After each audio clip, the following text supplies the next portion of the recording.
Welcome to Moxie Bets presented by Caesars Sportsbook. I'm Katie Mox. What's up? We're talking NBA playoffs and getting some puck picks in the show today, talking NHL playoffs with a very special guest later on. But before we get started, let's kick things off here with Mox Thoughts. Joel Embiid finally won his first MVP award this Tuesday night with 73 first place votes. He finished well ahead over Jokic, who had 15 first place votes. And then there was Giannis down there with 12 first place votes. Embiid returned for game 2 last night, and he did not look like himself. They were completely blown out by the Celtics last night. More on that, but back to this MVP talk. For the first time in his career, guys, LeBron James, King James, did not receive a single vote for the MVP award, which as a Dubs fan, come on, man, we don't need to give him more motivation, okay? Now, is this LeBron's Michael Jordan taking it personally moment? My thoughts are maybe, okay? Was this LeBron's best year? No. Has he had moments this year where he looks kind of like the old, younger LeBron? Sure. But that said, this is a guy that refers to anything that's the best of as something the LeBron. He'll be like, oh, it's the LeBron of said subject. So even if he shouldn't have received any votes, he is, of course, taking this personally and trying to take it out on Steph Curry and my Warriors. Okay, so the Lakers, okay, they won game 1, all right? They edged out the Dubs. They're now favored to win the series, minus 155. By the way, these odds have completely flipped. Warriors open as minus 150 favorites. Lakers were at plus 135, and now, of course, those are the Dubs.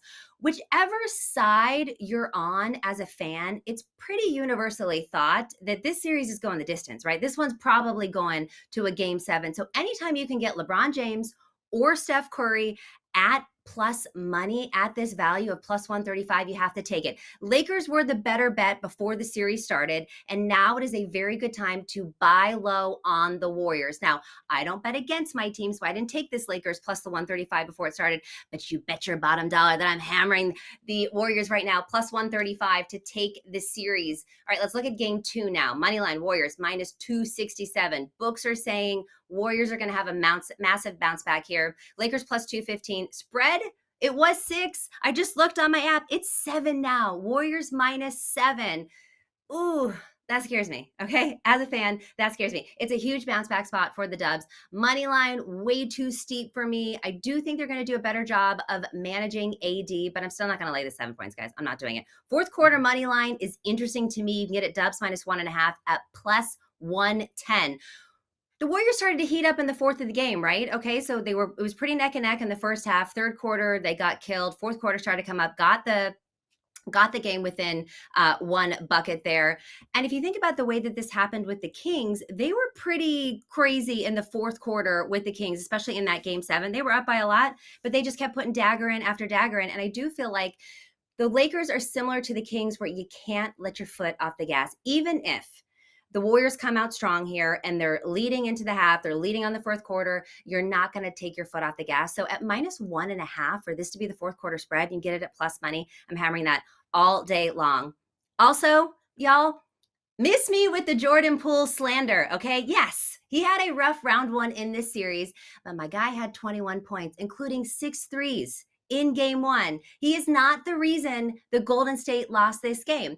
Was that last shot necessary?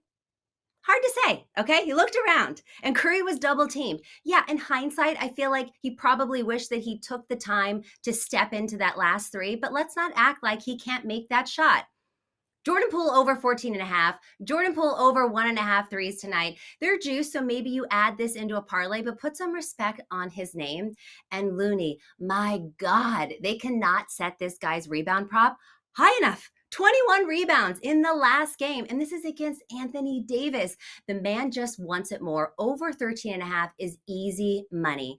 So here's my same game parlay. I'm calling it the Jordan Poole parlay, the pool party, if you will. Poole over 1.5 threes, Poole over 14.5 points, Loon Dog over 13.5 rebounds, and the Warriors money line. People, it's at plus 330. You can find this over on Caesars Sportsbook. Just look up the Katie Max parlay, and you will see it there. Why should you bet with Caesars Sportsbook? 2 words, Caesars Rewards. Every bet brings you closer to the type of benefits only Caesars can offer. Hotel stays, VIP experiences, sports and concert tickets, and more. It's not just an app, it's an empire. All right, so I got my team out of the way. Now let's talk about some other NBA series here. We mentioned the Celtics blew out the Sixers last night, 121-87. The newly crowned MVP, Joel Embiid, made his return, and he did not look like himself, y'all. Embiid scored just 15 points on 9 shot attempts with 3 rebounds, all less than half of what his regular season average, you know what I'm trying to say here. He had 0 assists, 3 turnovers, just not a good night. Not a good night for the MVP. And with all that Houston Harden talk after the 45 points in game 1, he missed all 6 3-pointers and finished with 12 points and 10 rebounds. He regressed. We all knew he was going to regress. James Harden was never going to be Houston Harden again. He had one good game. He was feeling himself, and then he regressed back to what he is now. On the other side of the ball, Jaylen Brown put up 25 points. Malcolm Brogdon, 23 points. Series is now tied 1. Do the Sixers have a chance with this version of Embiid? Look, I expect Embiid to play much better, all right? Especially at home. The Sixers did what they needed to do, and that was grab at least one win in Boston. That said, it looks like Boston finally woke up and remember who the F they are, okay? They're supposed to be the best team in the East, if not the entire league this season. Boston fans already had to suffer the Bruins collapse, right? They had the best record in all of the NHL ever in the history, and they absolutely blew it. There's no way that the Celtics are going to let the city down like this. I wouldn't bet it. Minus 235. I'm not touching that. But I'll tell you right now, the Celtics are coming out and moving on to the Eastern Conference Finals here. We look at game 2, Celtics minus 120, even on the road, even in Philly. Sixers, you get it, even money.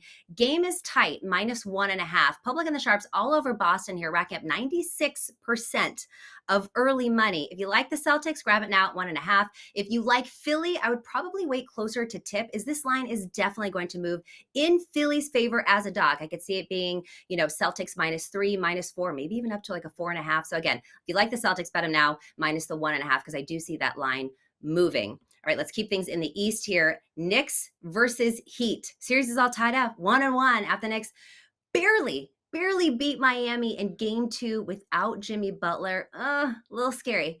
Okay, so now we move to Miami, aka New York South. There's a lot of Knicks fans that live in Miami and that will easily travel to Miami because they do that this time of year anyways, okay?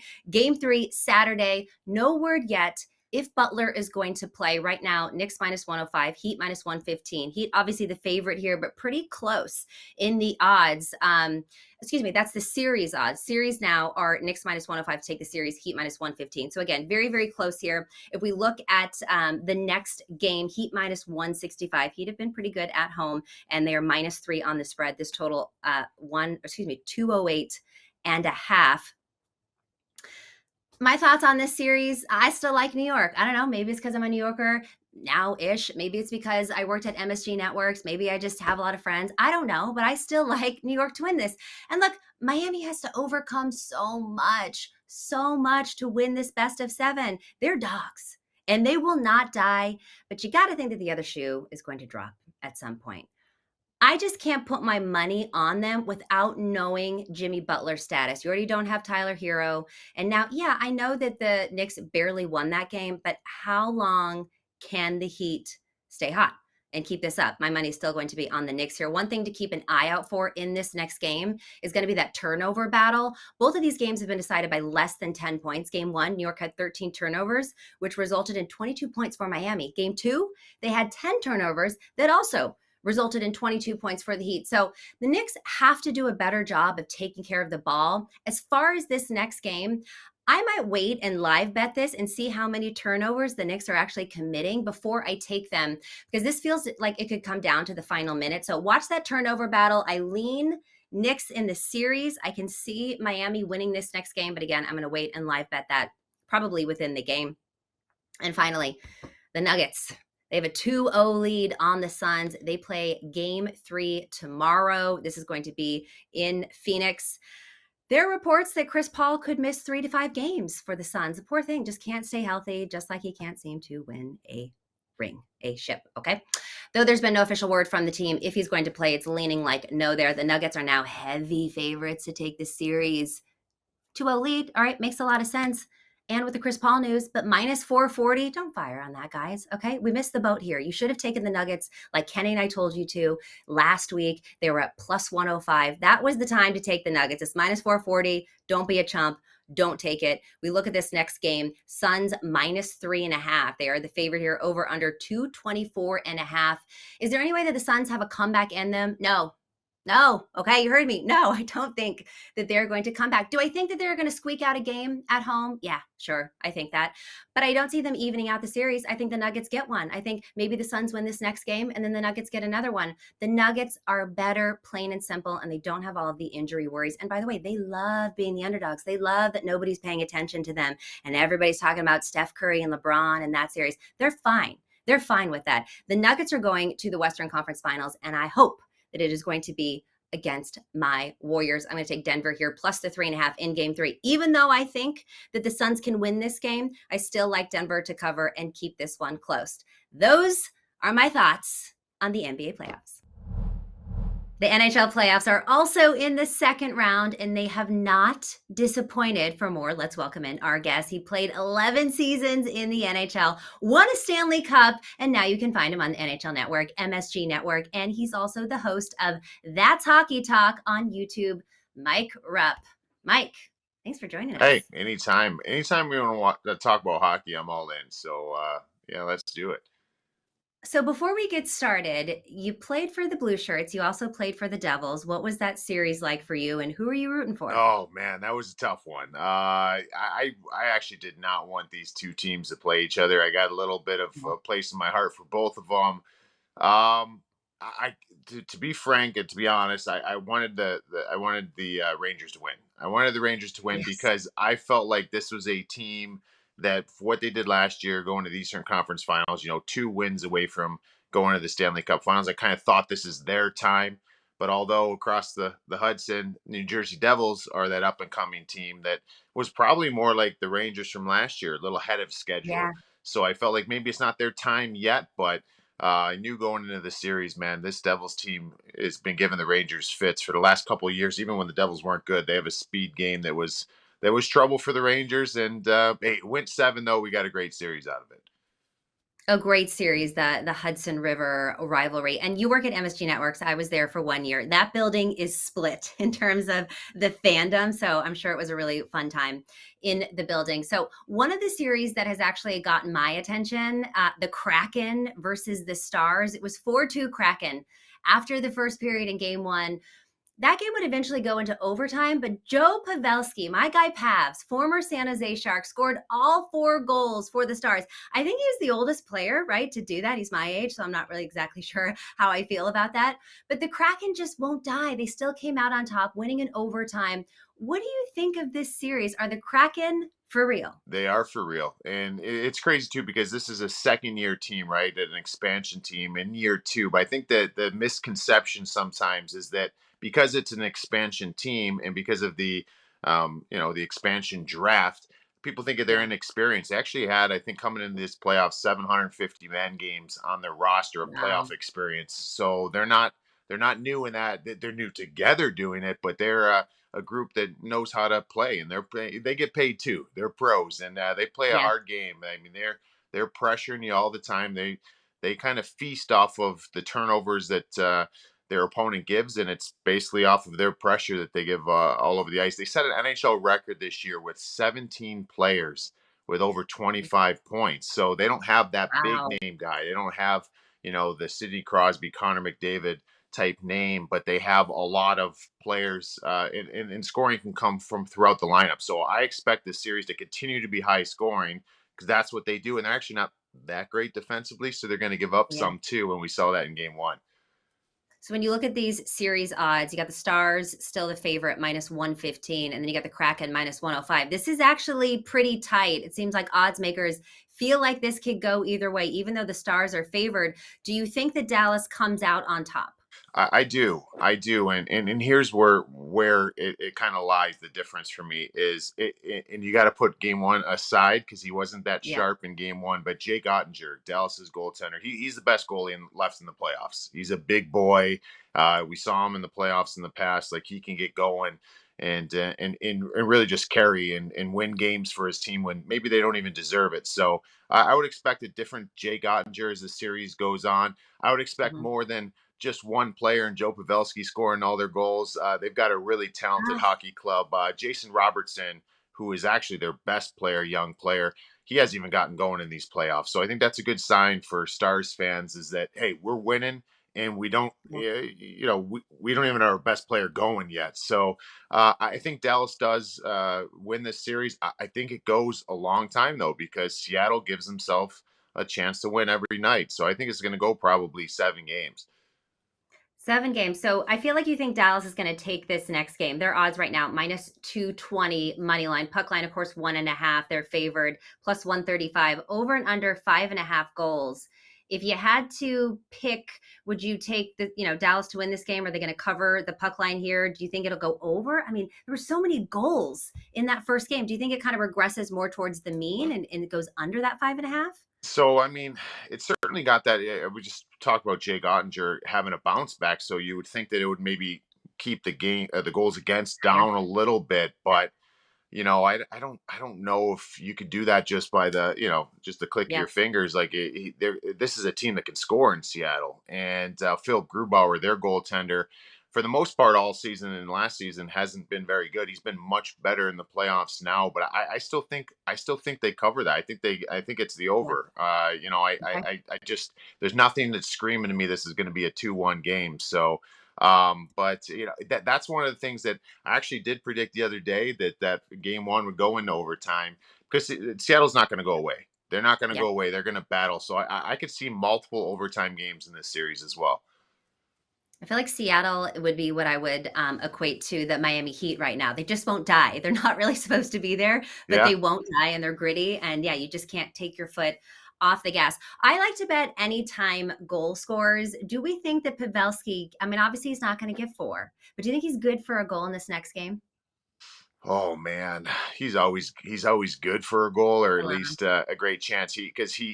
His attributes, his best ways. When you look at his 4 goals in game one, they're all deflections in front of the net. They're controllable things, right? They're not. You don't need stars to align and get that perfect opportunity. He'll make that opportunity. He goes in front of the net and just deflects pucks heading that way. So yeah, I feel pretty secure on that. I think Okay. there's one, and I think that, like I said before, to Jason Robertson, that he's going to break Yeah. out here. Got over 100 points this year for Dallas, and he's been okay in the playoffs. I mean, he doesn't seem to be dinged up or anything. It's just not falling for him. At some point, he's going to burst. But yeah, I think any game with Pavelski and that Dallas power play. In for the most part in the playoffs has been lights out, and that's where Pavelski is at net front, in front of the goaltender there. So yeah, I like Pavs anytime goal scorer. Okay, I love that. We missed you in San Jose, Pavelski, if you happen to be watching this. All right. Another series that started on Tuesday, Panthers and Maple Leafs. Leafs finally got out of the first round for the first time since, I believe, 2004. So the long suffering of Toronto fans. It's kind of over, but then this one's a little bit crazy, right? Nobody thought that the Panthers had a chance making it out of the first round, but they knocked out the Bruins. The Bruins who had the probably one of the biggest upsets ever, right? They had the best record in the history of the NHL.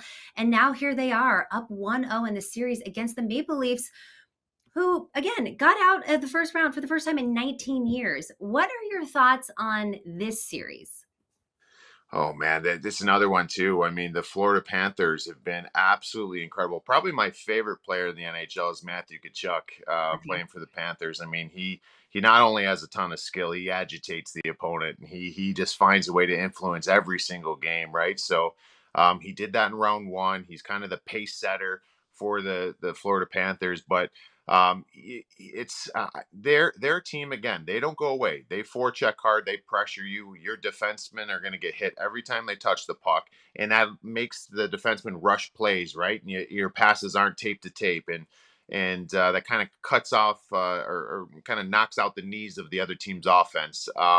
So yeah, I mean they look great in game one, and they've been playing playoff hockey since January. They had such a poor start this season just to make the playoffs, and they made it in game 81 of 82. That's when they got in the playoffs, but they've been playing that brand from January on just to get in.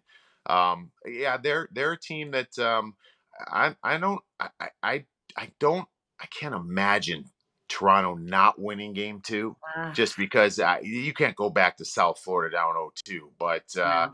the Toronto Maple Leafs are a uber talented team. That franchise and that organization's the fan base, everything has been screaming for a first round. They act like they won the Stanley Cup when they won the first round. It's like the New York But the Knicks. problem is, yeah, and all the fans, I don't know if you saw it, all the fans outside on Maple Leaf Square in Toronto were saying, we want the Panthers. I'm like, hold on, be careful what you wish for. And Yes. they got the Panthers in game one. So I would expect Toronto, big bounce back tonight. But Florida Panthers, same thing. They're going to drag this series on. I don't see the series going any shorter than 6 games. Yeah, it was like the New York Knicks when they shut down Seventh Avenue and they hadn't even got out of the first round yet. The fan base is hungry for it. I believe it's the Panthers, and hopefully you can help. What is this symbolism of the rat throwing the rats on Oh, the ice? so yeah, this dates back to this when That they doesn't first kind of seem came into the league. They went encouraging. on A this. bunch of They rats. went on this. What's that? It doesn't seem very encouraging to have a bunch of rats on there, but it's a nice thing. Oh, they love it there. Yeah, Yeah. they love rats down in Florida for some reason. I don't know, but I so don't know yeah, why. so the rats were they had this kind of Cinderella story run where they went to the Stanley Cup Finals back in the early stages of their existence, right? And if I recall, I think that it was Scott Mellenby who was their captain. I think he spotted a rat in the arena, and it was right in the midst of their playoff run, and somehow I that was got out, lucky. and they just went on a tear, and it Ah, started becoming like their thing. So, okay. I mean, if you go and you go back and you could check, I'm sure on YouTube. I mean, there's some crazy moments where you score a goal, they score a goal in that playoff run, and you're just seeing the ice Rats. littered with these rubber plastic rats, and the fans have really embraced it. They got a mascot that runs around. It's I love as a that. rat at times. It's incredible. So they're trying to embrace that again, and I don't know. It would be another Cinderella story if they can make to the finals. But right now, I mean, they're a tough one.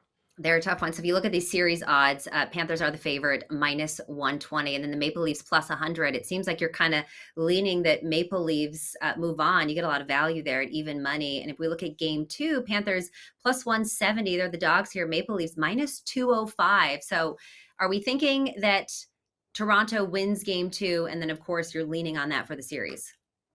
I'm doing that, and I'm leaning towards Toronto in the series. And I already said, obviously, in game two, I think because they beat the Toronto Maple Leafs getting out of the first round. I mean, they beat the Tampa Bay Lightning in round one. Yeah. And Tampa's gone to three straight Stanley Cups finals. They've won two of them.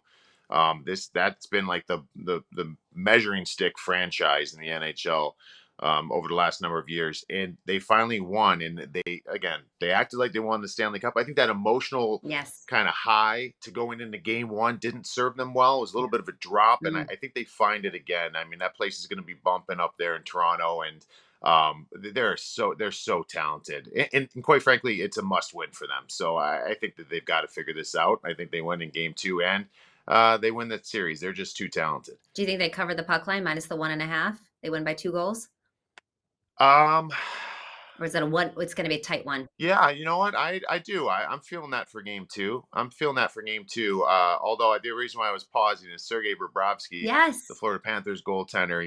That No guy's doubt. won two Vezina for best goalie in the NHL. He's the only player in a very long time to win two of them. He's kind of found his groove again. And but I think Toronto has a statement game here. I think that they score quite a few goals on Bob in this game. So yeah, I think they cover that 1.5. Goalie Bob. Okay, moving on. The Devils and the Hurricanes. Hurricanes dominated the Devils 5-1. The Devils were held to just 18 shots, only one shot in the entire first period. Has that ever happened before? Only one shot in an entire period? Because hockey periods are long. It's not like it's just a couple minutes. Yeah, you don't see it often, and I'll tell you what, if it ever happened to a team I was on, I don't remember because I probably tried to block it out. That's not good. Yeah, that's really bad. So, this is a series, but you look back to the Rangers series against the Devils. That's hard fought. The Devils weren't great in the first two games. They lost 5-1 and 5-1. Yeah. All right. So, and then they got going. And this Devils team, when they get going, they are dangerous. They're fast. They attack the middle of the ice. They stay close to one another, support each other. They're a feisty group as far as their speed game. But I don't know. Maybe they just ran into. I mean, you've got a veteran team Yeah. here in Carolina who's been good for a number of years.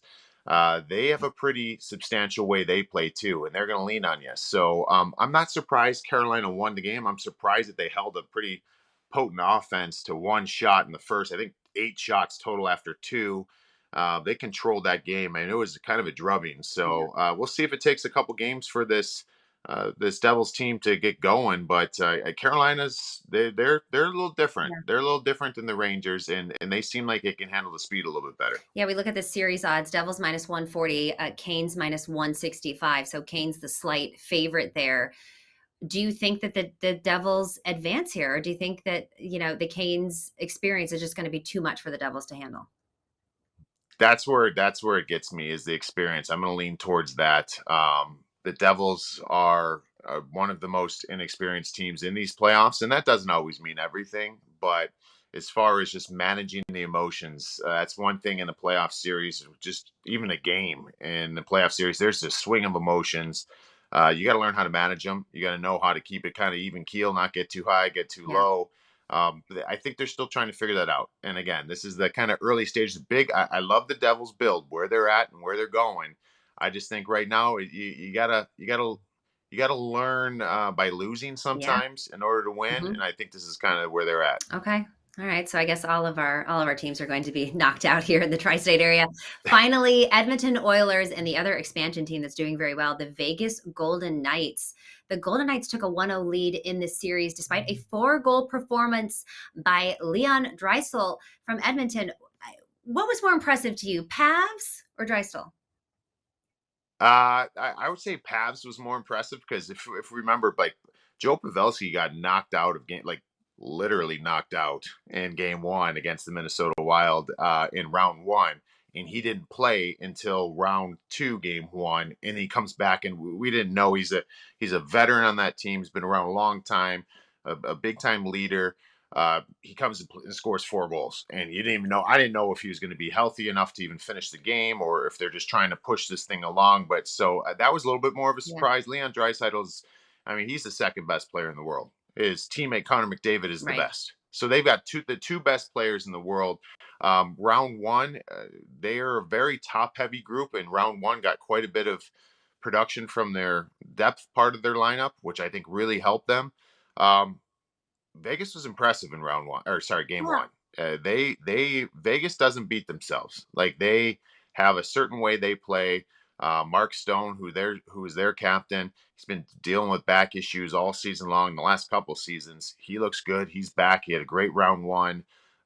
It was another wasted 4 goal performance. I've like Katie. I've never seen a player score 4 goals and their team Yeah. lose, and we just saw it two days in a Right. row, right? For Pavs and Leon Draisaitl. So, but the Edmonton Oilers, I like them in the series. I think they battle back.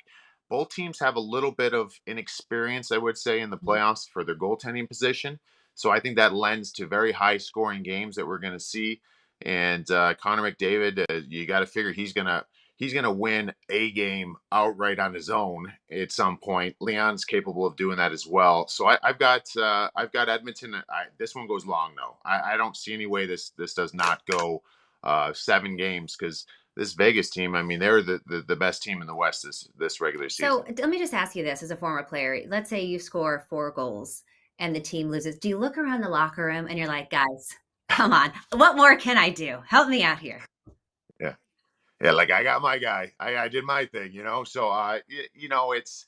I think I'd be more embarrassed. Is Yeah. like I'm thinking if If I'm in that room, I'm like, really? We wasted that? Like, we got four goals from one guy, and we lost the hockey game. It shows that we did a lot of other things probably wrong. But I think as he kind of dusted it off, his post game comments. He said what you're supposed to say. I don't know what he's feeling. I mean, I'd be like, come on, boys, but you're not going to say that, obviously. But he's going to keep doing his thing. He is unbelievable. I wouldn't be surprised if he scores multiple goals in this next game as well.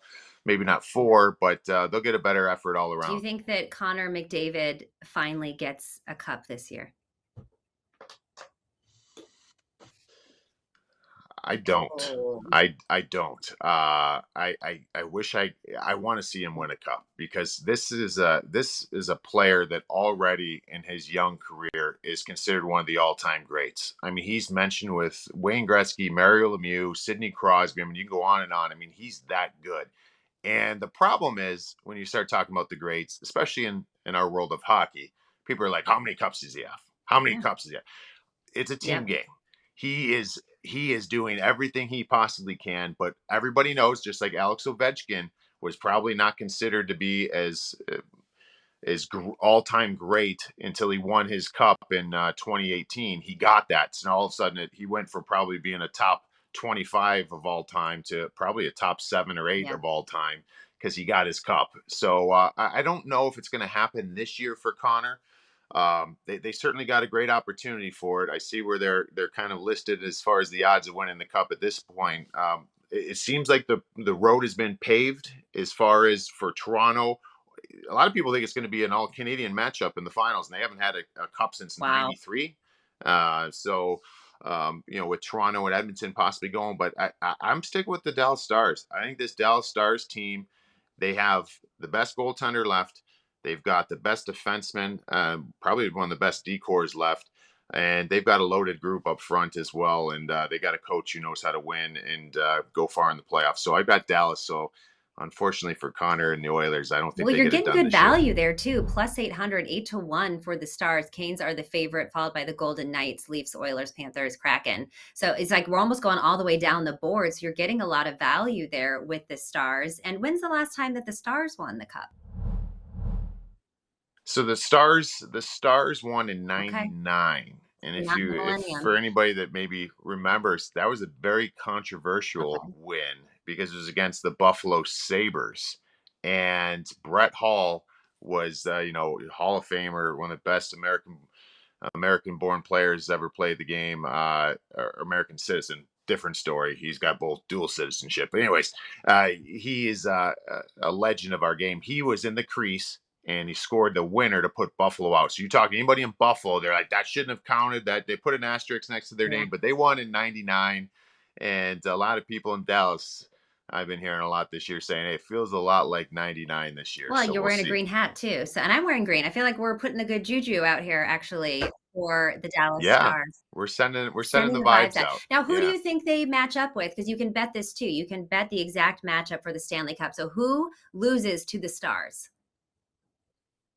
So I'm going to stick with my original thought. My original thoughts have changed immensely since the first round ended because of all the big upsets we had. So you had to kind of recalibrate, right? I had Toronto coming out of the East, Dallas out of the West. I'm going to stick with that, but Carolina looks really dangerous. I mean, I think in the East it's either Carolina or Toronto. I'm going to stick with Toronto though. I think it's Toronto and Dallas. 3,000, so you get a lot of good value there. All right, Mike, thank you so much for your time. We know you're a busy guy. You can find him on the NHL Network, MSG Network, and of course, the host of Hockey Talk. That's Hockey Talk on YouTube. Mike Rupp, thank you so much for your time. This has been Moxie Bets presented by Caesar Sportsbook. Don't forget to follow us on social at Moxie Bets.